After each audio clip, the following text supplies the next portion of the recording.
Au sommaire, le président de la transition continue ses œuvres sociales. Le colonel Assimi Goïta vient d'inaugurer son 200e forage à l'école de la République à Bagadadji, en commune 2 du district de Bamako. Le chef de l'État a aussi fait don de matériel roulant et de groupes électrogènes. L'enrichissement illicite dans l'administration publique, on en parle dans ce journal. L'Office central de lutte contre cette pratique tient une rencontre afin de trouver les voies et moyens pour lutter contre ces phénomènes.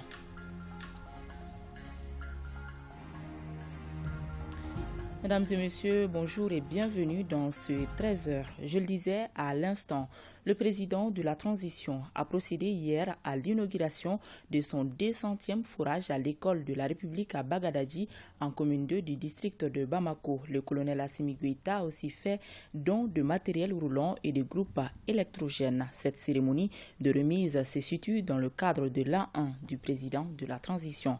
Reportage d'Ougoufana Traoré. En remettant ces forages et matériels, le président de la transition honore une promesse faite lors de son investiture il y a juste un an.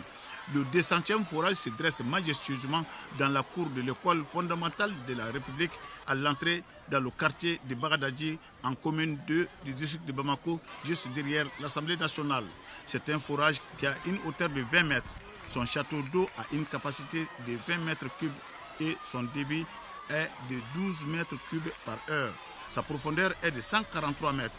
Ce forage est doté d'une alimentation solaire. Sa capacité dépasse largement les besoins en eau de la seule école. Alors, sa connexion avec d'autres réseaux est possible. Bref, c'est un forage positif. Il est 10h ce mardi matin. Les élèves, surtout les tout petits, ovationnent dans la cour de l'école l'arrivée du président de la transition. Dès son arrivée, le colonel Assimi Goïta inaugure le 200e forage du programme des œuvres sociales. Ensuite, il y remet 3 groupes électrogènes qui sont destinés à certaines structures de santé. Le CCRF de la commune 4, l'Institut national de santé publique INSP et le CHU de Kati. Les associations et fédérations des personnes handicapées ont, quant à elles, reçu 3 bus de transport. Au terme de la cérémonie, le président de la transition a promis que le programme des œuvres sociales ne va pas s'arrêter en si bon chemin. Il va se poursuivre jusqu'à la fin de la transition. La réalisation de 200 forages au profit de nos populations, aussi saluer leur engagement à être plus près de nos populations et souvent même à braver l'insécurité. Et au-delà de ces actions, la vocation première d'une autorité, c'est d'assurer le bien-être de la population. Et nous avons été inspirés par cette initiative lorsque nous étions sur le train, le cadre des opérations, lorsqu'on faisait des patrouilles. On a vu souvent des villages abandonnés à eux-mêmes et sans assistance. Et souvent aussi sans soins et sans assistance sur le plan alimentaire. Raison pour laquelle nous avons décidé, au regard de toutes ces expériences, d'apporter notre contribution à nos populations. Les actions, bien évidemment, vont compléter celles menées par le gouvernement. Et aussi rassurer le peuple malien que toutes ces actions, les œuvres sociales, vont continuer, Inch'Allah, jusqu'à la fin de la transition.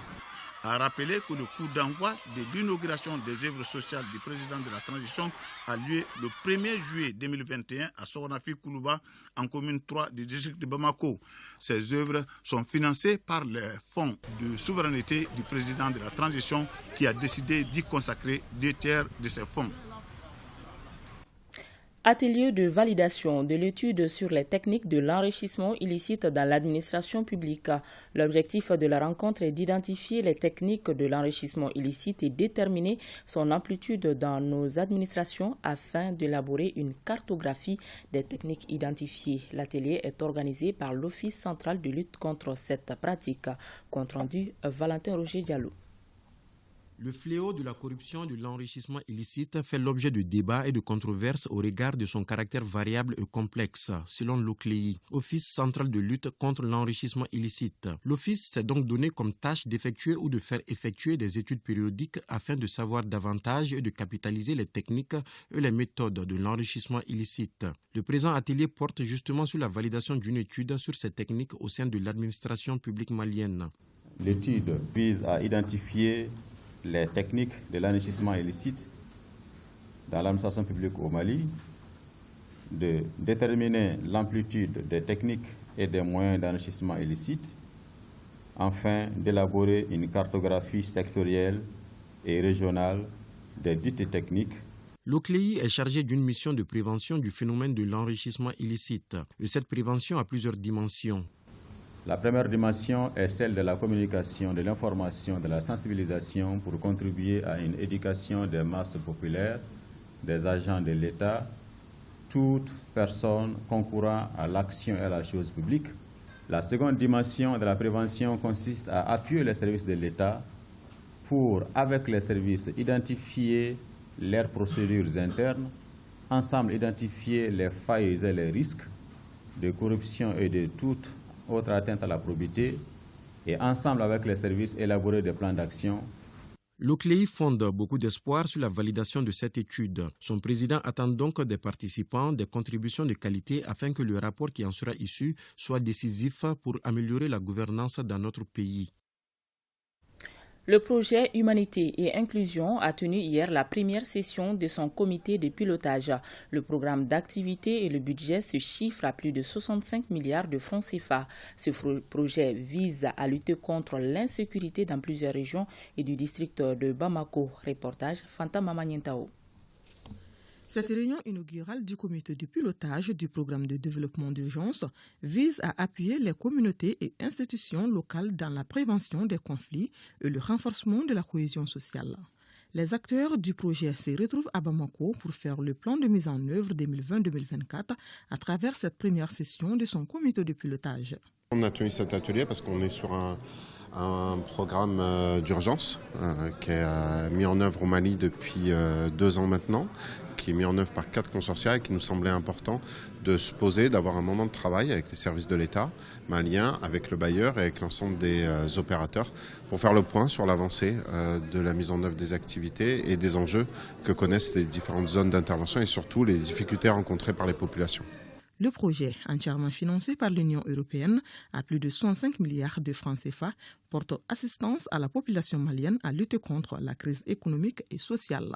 On est ici pour entendre les expériences sur le terrain des ONG qui mettent en œuvre ce grand programme. Une question centrale de cet atelier, c'est l'implication des structures de l'État. Nous remercions vraiment ce partenaire qui est très important, l'Union européenne, qui, malgré toutes les situations que nous connaissons le Mali aujourd'hui, poursuit son accompagnement du Mali à travers un grand projet. Nous sommes vraiment heureux que ce projet intervienne dans beaucoup de domaines, notamment dans la cohésion sociale. Pour une durée de 4 ans, le programme de développement d'urgence est un projet d'envergure de l'Union européenne. Il couvre les 5 pays du G5 Sahel, le Tchad, la Mauritanie, le Niger, le Burkina Faso et le Mali. La région de Ménaka rencontre actuellement plusieurs difficultés liées au déplacement des populations à cause des conflits entre plusieurs communautés de la région et les hommes armés. C'est dans ce cadre que le chef de la MINUSMA s'est rendu auprès des casques bleus déployés sur place et a rencontré les autorités locales, les représentants de la société civile et les personnes déplacées. El Gassim Wan s'est engagé à renforcer les actions humanitaires et la sécurité en concert avec les forces de défense et de sécurité du Mali. Compte rendu, Mohamed Lamine Maïga et Ibrahim Ag Amani. La visite du chef de la MINUSMA à Ménaka lui a permis d'échanger avec les autorités locales, les représentants de la société civile, mais aussi avec les personnes déplacées. Le sens de ma visite, c'est précisément d'aider à sensibiliser davantage tous ceux qui doivent intervenir pour aider, pour que l'on puisse répondre, si ce n'est à la totalité des besoins, au moins à une partie significative des besoins de la population et que l'on puisse aussi collectivement s'attaquer au problème de départ, l'insécurité. Nos moyens sont limités, mais nous savons aussi que notre responsabilité est de faire en sorte, malgré nos moyens limités, de faire en sorte que l'on puisse répondre aux problèmes auxquels les populations sont confrontées. J'ai eu l'occasion de voir mon frère, le gouverneur par intérim, et les responsables de la sécurité de la région, les représentants des mouvements, la société civile, et tous m'ont dit combien la situation est critique. Je n'ai pas besoin de beaucoup d'explications pour comprendre leur souffrance. Le chef de la MINUSMA a été accompagné pour l'occasion par le représentant du HCR. Ainsi, la MINUSMA continuera à faciliter les actions humanitaires selon El Gassim Wan, chef de la MINUSMA. L'association humanitaire Al-Barka, en partenariat avec l'ambassade de la Chine au Mali, a procédé dimanche à la pose de la première pierre de 3 nouvelles salles de classe à Gombala, dans la commune de Méguétan, région de Koulikoro. Objectif, mettre les apprenants dans la localité dans de bonnes conditions. Les salles devront être ouvertes la rentrée prochaine. Le coût de réalisation est de 19 millions de francs CFA. Koumba Sissé et Tayeb Adjaouyakoya étaient nos envoyés spéciaux. L'école de Gombala dans la commune de Méguétan, région de Koulikoro, s'agrandit grâce aux bonnes volontés. L'association humanitaire Al-Barka répond ainsi favorablement à la sollicitation de la population. Elle s'engage à réaliser 3 nouvelles salles de classe. Nous allons ajouter aux salles de classe déjà existantes ici à un bloc de 3 salles de classe avec des latrines et aussi une direction pour les professeurs. Ce qu'il faut ajouter, on prend en compte aussi les équipements. Nous avons eu à faire des activités avec les populations de Gombala, notamment la distribution de fournitures scolaires aux enfants et la distribution du tableau-banc. Et en plus de cela, nous les avons dotés d'eau potable. Cette action de bienfaisance est financée par l'ambassade de Chine par le truchement de l'association humanitaire Al-Barka pour un montant de 19 millions de francs CFA. L'éducation améliore les moyens de substance, contribue à la stabilité sociale et stimule la croissance économique à long terme. C'est pourquoi l'éducation est placée au centre de la coopération sino-malienne. Les élèves de Gombala voient ainsi leurs conditions d'apprentissage améliorées et s'en félicitent. Nous sommes très heureuses pour la construction de cette classe. Désormais, tous les élèves de la première année à la 4e année vont séparément suivre leurs cours. Ces salles de classe de Gombala seront construites dans un délai de 3 mois. À titre de rappel, le village ne dispose que de 2 salles de classe bâties sur 3 hectares. Le bailleur contribue ainsi à augmenter les taux de scolarisation des enfants. À Sikasso, les points focaux du programme élargi de vaccination et les chargés de surveillance épidémiologique de toutes les régions sanitaires du pays étaient présents lundi dans la région. C'est dans le cadre de la réunion trimestrielle des points focaux et des chargés de surveillance organisée par le Centre national d'immunisation avec l'appui financier de l'Organisation mondiale de la santé. L'objectif est de faire le point des avancées de la surveillance des maladies évitables par la vaccination. Compte rendu Moustapha Doumbia et Amadou Dolo. La réunion trimestrielle des points focaux de surveillance épidémiologique et du programme élargi de vaccination est un cadre annuel de partage d'informations qui regroupe les représentants de toutes les régions sanitaires du pays. Elle est organisée par le Centre national d'immunisation en collaboration avec la Direction régionale de la santé. Un créneau pour nous, en tout cas, de faire le point des avancées concernant la surveillance des maladies évitables par la vaccination. Par exemple, la rougeole, c'est par exemple le tétanos néonatal, c'est par exemple la fièvre jaune. Et vous savez, le contexte actuel a un peu perturbé, notamment avec l'avènement de la pandémie à Covid-19. Ça a beaucoup perturbé même la surveillance épidémiologique, ça a perturbé également la vaccination de routine. La présente réunion est la première de l'année 2022. Elle se tient après une période de relâchement puisque la dernière rencontre du genre remonte à 2019 selon le Centre national d'immunisation. Le cadre est saisi par l'exécutif régional pour inviter au renforcement de la surveillance et de la vaccination. L'évaluation régulière des activités de surveillance de ces maladies devient un impératif pour le Mali. La réunion trimestrielle des points focaux de surveillance et du programme élargi de vaccination dure 5 jours. Elle bénéficie de l'accompagnement financier de l'Organisation mondiale de la santé. La famille Lion Club International s'agrandit ici au Mali avec l'adhésion de 2 nouveaux clubs locaux. Il s'agit du Lion Club Bamako Médicis et du Lion Club Bamako Laïdou. Ils sont au total 35 nouveaux membres à prêter serment au cours d'une cérémonie solennelle d'intronisation aux idées et valeurs des Lion Club International. Aliou Abdoulaye a assisté à la cérémonie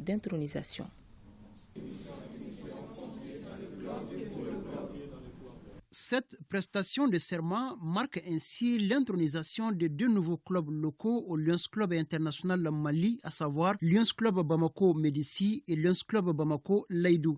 Ils sont au total 35 nouveaux membres qui font partie désormais de la communauté des Lions Club International, une communauté d'1 400 000 membres. Au cours de mon mandat, c'est-à-dire 2 nouveaux clubs ont été créés au Mali. Maintenant, c'est la cérémonie qui consacre vraiment la reconnaissance officielle en leur remettant la charte qui a été envoyée par le siège. Plus tous les membres, ils ont été comme intronisés.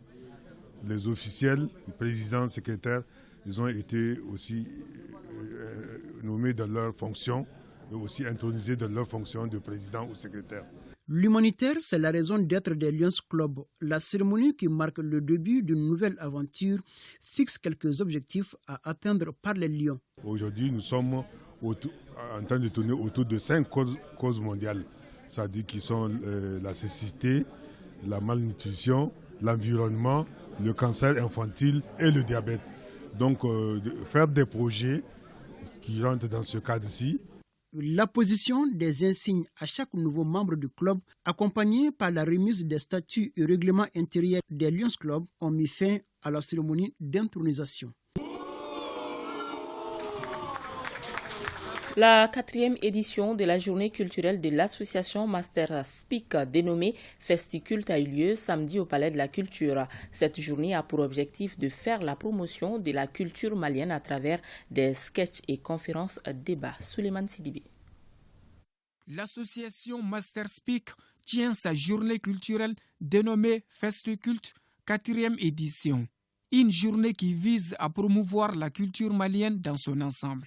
La journée Festiculte du club Master Speak signifie d'abord le Mali, parce qu'on est là pour parler du Mali, pour parler de la culture malienne, pour faire la promotion de la culture malienne. Durant la journée, les activités qui seront sur table, on va dire, nous avons commencé avec la conférence. Il y aura la conférence sur la culture malienne.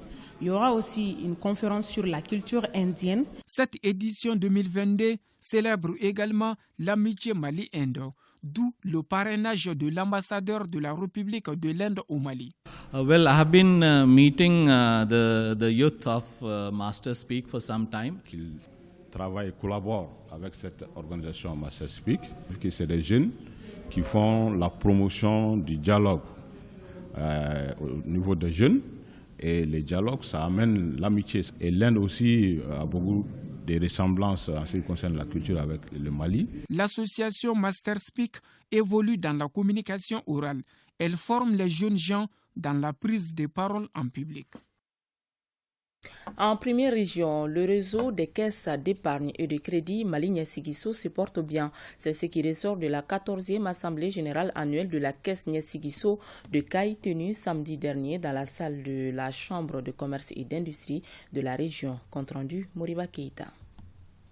Malgré les sanctions de la CEDEAO et la crise sécuritaire sans précédent dans notre pays, les résultats des exercices 2021 de la Caisse Niassigisso de Caille sont positifs et de nombreux produits ont été mis à la disposition des clients, à savoir le système de collecte de fonds sur place, Ciscofob, des produits de transfert d'argent et la carte bancaire d'Anaya Cash. La Caisse Niassigisso se porte très bien. Un résultat de 147 millions. Avec un encours de crédit de 2 milliards 232 et un total bilan de 3 milliards avec un taux de rendement plus que la norme. Niassigisso fait partie des plus grandes institutions de microfinance au Mali avec 88 points de service répartis dans les régions de Caille, Koulikoro, Kita, Ségou, Bougouni, Sikasso, Tombouctou et les 6 communes du district de Bamako. 16 milliards 55 millions de francs CFA de volume de dépôt, 16 milliards 183 millions 820 000 de francs CFA d'encours de crédit, 288 employés salariés, 210 dirigeants bénévoles. Prenant la parole, le président a d'abord félicité les dirigeants et employés de la Caisse Niassigisso avant de les inviter à redoubler d'efforts afin que la Caisse Niassigisso reste et demeure une référence au Mali. La Caisse, c'est pour les membres, donc on va leur demander encore de nous accompagner davantage. Pour rappel, La Caisse Niassikisso de Caille est un système financier décentralisé qui intervient dans la ville de Caille et dans les zones rurales. Restons à Caille pour parler de la journée culturelle de l'Association des bois de cette région. Au menu de cette journée, une conférence débat autour du thème « Le mariage d'hier chez les bois », compte rendu Kabadjara. Afin de ne pas perdre leur culture, et ce, malgré la distance qui les sépare du Poitou, c'est-à-dire du pays Boho, depuis une vingtaine d'années, les bois de Caille, regroupés au sein d'une association, organisent des activités socio-culturelles. Cette année, le thème choisi pour la circonstance est le mariage d'hier chez les bois. Le thème d'aujourd'hui, il colle bien à notre réalité. Vous voyez que c'est un devoir de génération. Nous sommes déjà vieillissants. Nous pensons à nos enfants, filles et garçons. Il faut bien qu'on les marie. Et on ne peut pas les marier en s'abordant tout simplement les relations ou bien les capacités qu'il faut mettre en œuvre pour réussir le mariage. Je viens de parler un peu du mariage chez les bois hier et aujourd'hui. C'est pour dire que hier, chez les bois, le mariage était une question communautaire. C'était pris en charge par des familles qui entraient en alliance ou des villages qui entraient en alliance. Et qu'aujourd'hui, puisque la grande famille Bo a éclaté, et le mariage est maintenant fait sur le consentement seulement entre deux personnes, un garçon et une fille. Pour Amadine Diko, la défense de l'identité culturelle est d'une importance capitale. Les identités, oui, elles sont toujours bien. Notre force, c'est aussi nos identités culturelles qu'il faudrait défendre, n'est-ce pas? Parce que nous sommes un peuple de diversité, un peuple de paix. Ils sont des milliers de bois installés dans les villes et hameaux de la région de Caille et la cohabitation est pacifique. En 5e région, l'école privée Away Maïga a soufflé ses 13 bougies ce week-end. Au menu de cet anniversaire, plusieurs festivités culturelles et artistiques. Aussi, les meilleurs élèves de l'établissement ont été récompensés. On en sait plus avec Boubacar Sangari. Negatigi Djara se classe premier de l'école privée Away Maïga de Mopti, qui regroupe le lycée et l'institut de formation technique et professionnelle. Cet élève de la 10e année a obtenu une moyenne de 17,80 sur 20 pour Negatigi Djara. Ce résultat est le fruit de ses efforts. C'est le fruit de mon travail qui m'a poussé à être premier et j'ai appris mes leçons aussi. Je les exhorte tous à travailler à l'école et de laisser les mauvais comportements là. Il faut travailler seulement. Seul le travail paye. Il est suivi des sœurs jumelles Afsatoussi de la 11e lettre et Fatoumatassi de la 11e sciences sociales. Elles obtiennent respectivement les moyennes de 17,66 et 17,41. Au total, ce sont les 20 meilleurs élèves du lycée et de l'institut qui ont été récompensés. L'initiative s'inscrit dans le cadre du 13e anniversaire de la création de l'établissement. Cet anniversaire est placé sous le signe de l'excellence et de la performance et de l'émergence de l'école.